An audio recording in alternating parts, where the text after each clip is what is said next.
Vongai Nadia Mabvirakure uyo akanga aka-abductwa akanyangarika akazonongwa ave kwamutare. Iko zvino akunzi ave kuda kusungwa zvekare neZRP Police avo vabudisa statement yekutodedzera kuti varikuda kumusunga ari paari ipapo.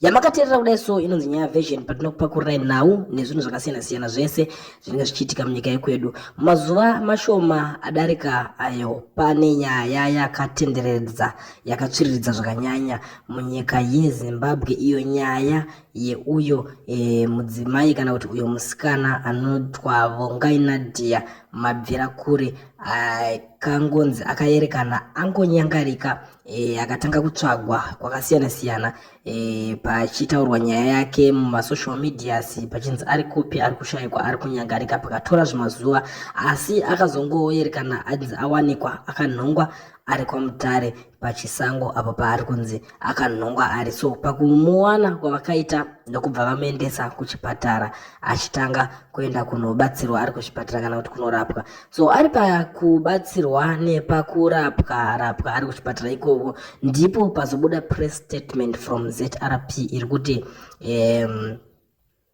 the Zimbabwe Republic Police has noted with concern social media posts on the alleged missing of Vongai Nadia Mabvirakure. The information is misleading the public on the exact position on the ground and police investigation. Vongai Nadia Mabvirakure is a suspect in a case of contravening Section 113 of the Criminal Law Codification and Reform Act, Chapter 923, theft of trust property. The complainant is Tichabayiwa Gwadu, who represent Matiza Foundation. In September 2024, the suspect, through a company, Green Rebirth Trust, went into a partnership with Matiza Foundation to construct a greenhouse or shed net at Chomupunga Business Center, Murewa. The suspect was given 15,200 USD cash to acquire the required materials as based on a quotation. Instead of paying cash to Breakforce Hardware Murewa, the suspect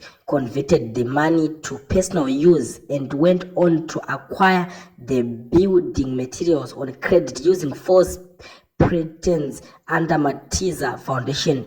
Breakforce Management later conducted Matiza Foundation company raising a complaint and demanding payments. Do mashoko ari kubuda ari kutaurwa mutsamba yabva ku ZRP Police. Muri yeZimbabwe nyaya iyi yakutonetsa kuti fini kana kunzwisisa kuti totanga kuteerera ani anenge achitaura chokwadi pavanhu vese ivava, nekuti iko zvino vanhu vanga vari kutaura kuti zvone munhu akambenga akashayikwa pakaponongedzerwa mazita akawanda pakamutanga kupinzwa mamwe mazita evamwe vanhu vari mupolitics imomo, vanhu vemuZANU-PF imomo vachinzi zvichida ndo vamutora vamunyangaridza. Iko zvino nyaya yacho yadzoka, tirikuona tsamba iri kutotanga nekutotaura kuti zvoni social media posts on the alleged missing of Vongai Mabvirakure, the information is misleading the public. Ndo iri kutaurika panapa pari kunzi zviri kubuda social media zviri kumisleada, asi hatichanyatsokunzwisisa kuti chinyatsombori chiri kuitika kana kuti vari kumboedza kuti kudini, kuti vari kuda kutomusunga